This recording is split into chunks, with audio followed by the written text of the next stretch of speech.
Alors, c'est une disco soupe, c'est notre troisième édition ici à Kerlédé.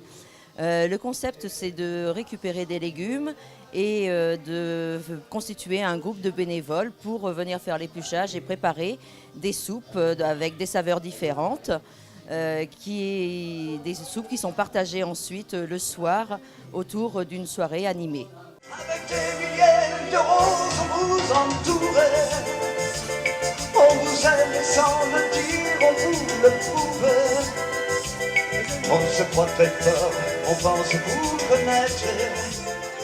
Donc ce soir, nous recevons près de 80 personnes ici dans la salle polyvalente de Kerlédé.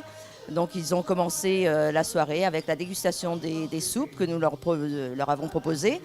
Et puis ils vont poursuivre avec une galette des rois, puisque c'est l'époque traditionnelle galette des rois.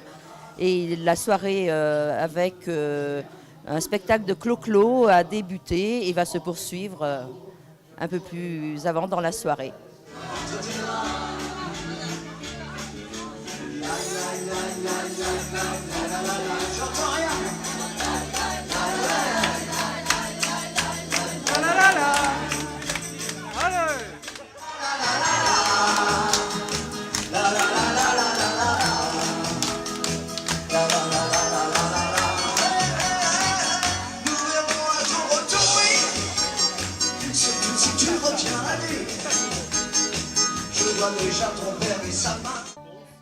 J'aime bien, la soupe elle était bonne et la musique elle était bien et le monsieur il chante bien. Alors en fait, moi en tant que parent, c'est difficile de trouver des soirées à partager en famille avec les enfants. Donc grâce à la maison de quartier, je peux sortir avec mon enfant qui a 5 ans et demi. Et c'est vrai que c'est très agréable de pouvoir partager des moments en famille en fait. Voilà.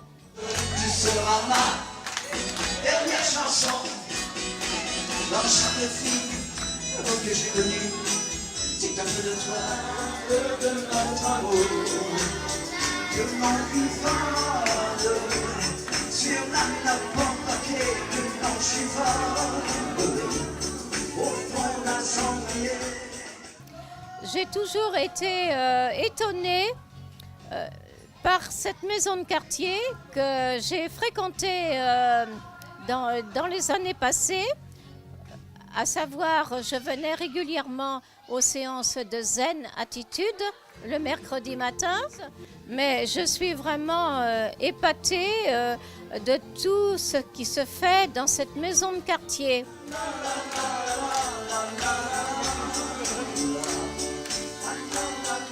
Alors nous avons des événements régulièrement. Maintenant, les gros événements à venir, il y en a un le 29 avril qui va être la journée des peintres. Ça va être notre deuxième édition. Et puis à suivre une gratiféria qui est un marché 100% gratuit. En même temps, nous allons proposer un programme d'animation au moment des vacances scolaires. Nous avons toujours notre programme d'exposition au Fort de Villesse qui se poursuit jusqu'en juin. Donc voilà, plein d'animations et d'événements qui sont à venir et où nous invitons le public à venir nous rejoindre avec plaisir. C'est ta maman qui te dit ça. Si on connaît ton papa, il n'insistera pas. Si tu n'as pas fini tes leçons.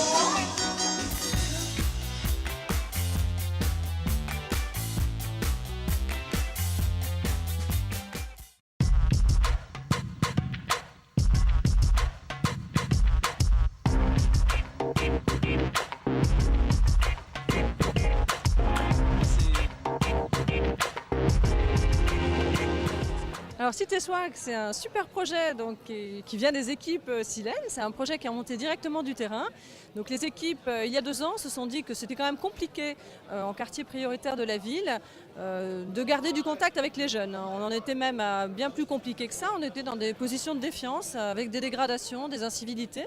Et donc les équipes de Gaël Pinique comme Gaël regrettaient de plus du tout connaître les jeunes. Voilà, donc ils se sont dit on va trouver une bonne idée pour essayer de refaire du lien. Et donc notamment, la bonne idée, elle est passée autour de 2 phases du projet Cité Swag. La première, autour du sport, puisque on a le foot quand même, qui est un véhicule commun apprécié par tous, et en particulier par les jeunes, mais aussi par mes équipes. Donc on a monté des tournois de foot sur les quartiers, dans lesquels on mélangeait les jeunes des quartiers et puis nos équipes. Donc ça s'est très bien passé, effectivement. Les équipes, c'est les salariés, les équipes. Exactement, hein, c'est les salariés de Silène, tout à fait. Voilà, donc les gens qui font le ménage au quotidien, hein, notamment. On a eu aussi d'autres personnes, aussi des administratifs, hein, des gens qui sont dans les bureaux, qui sont venus jouer au foot. On a eu des filles aussi. Voilà. Donc ça s'est très bien passé. Et donc la deuxième étape, c'était une fois qu'on avait recréé du lien avec les jeunes, donc avec nos partenaires et notamment la NDPS, aller chercher les jeunes pour essayer de leur faire profiter de nos réseaux donc professionnels, puisqu'on est des donneurs d'ordre importants sur la région. Et donc on a des contacts avec énormément d'entreprises. On est dans une région dynamique, il y a beaucoup de recrutement et il n'y a pas toujours forcément en face les candidats pour.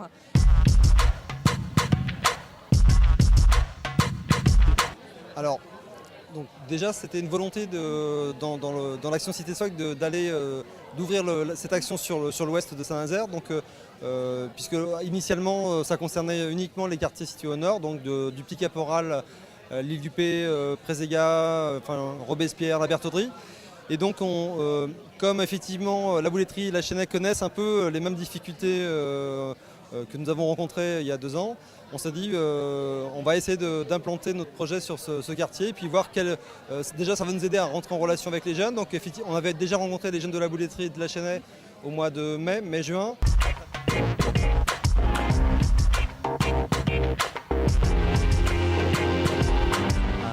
C'est bien pour nous les jeunes d'aujourd'hui pour découvrir le monde d'aujourd'hui et les milieux professionnels, parce que moi c'est peut-être la 5e fois que je suis là et quand je vais là je ressors toujours avec quelque chose.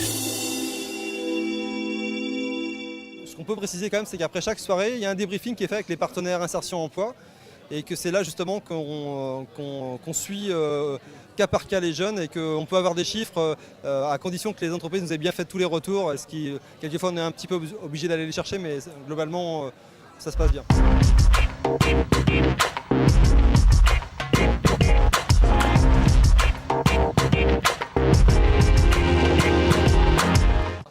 Alors, comment ça se passe cette rencontre avec les habitants, les jeunes et surtout ceux qui se présentent pour se postuler? Ça se passe bien. C'est assez calme ce soir, mais ça se passe bien, ils sont motivés. Ce n'est pas la première fois que vous êtes ici, je pense. Moi, je suis déjà venue sur Préséga. Voilà. Il y avait un peu plus de monde sur Préséga. Un petit message à ces jeunes, à ceux qui souhaitent postuler. Inscrivez-vous chez Van Bauer. Et puis venez nous voir à l'agence, hein. On ne recrute pas que des gens qualifiés, hein. C'est vrai. Vous cherchez qui en ce moment? Comme poste, comme... Aujourd'hui, là, actuellement, on recherche des manutentionnaires, des manœuvres, des maçons VRD, des gens pour la production, en industrie, en aéronautique, en aval. Voilà, hein, je pense que... Et du coup, il y a de l'emploi, il y a du recrutement, il y a de... On a plein de métiers où on ne trouve personne. Après, oui, on forme aussi. Hein. On forme. Alors, il ne faut pas hésiter à venir nous voir.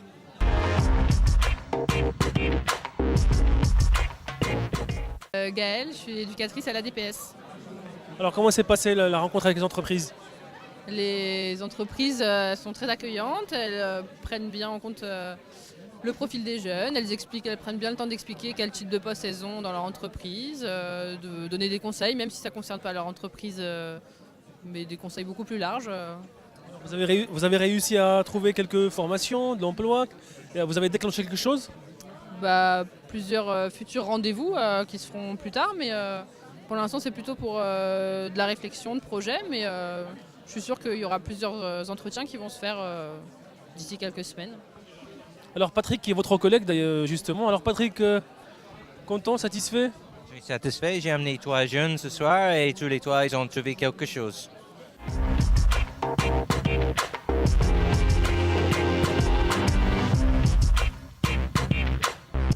En tout cas, merci à vous, sachant que vous êtes un bailleur social. Ce n'était pas votre mission de base. Finalement, c'est dans le cadre d'innovation sociale, c'est cela.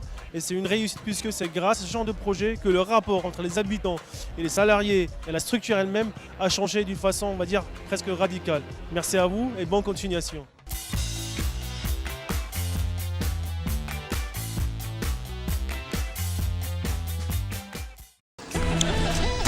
aussi, exactement. Allez.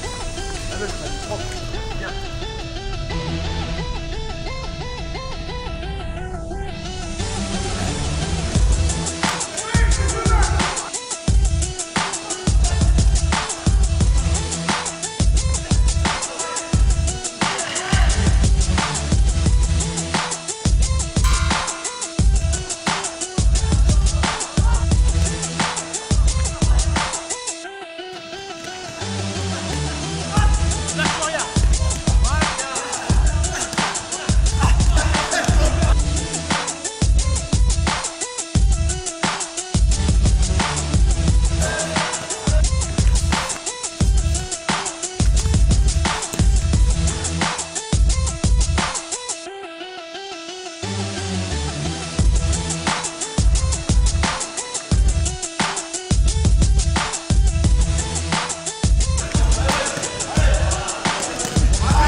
J'étais très stressé, mais finalement ça s'est très bien passé.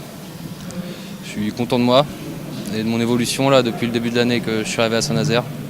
J'ai beaucoup évolué. Donc, je remercie mes entraîneurs et tous ceux qui nous supportent.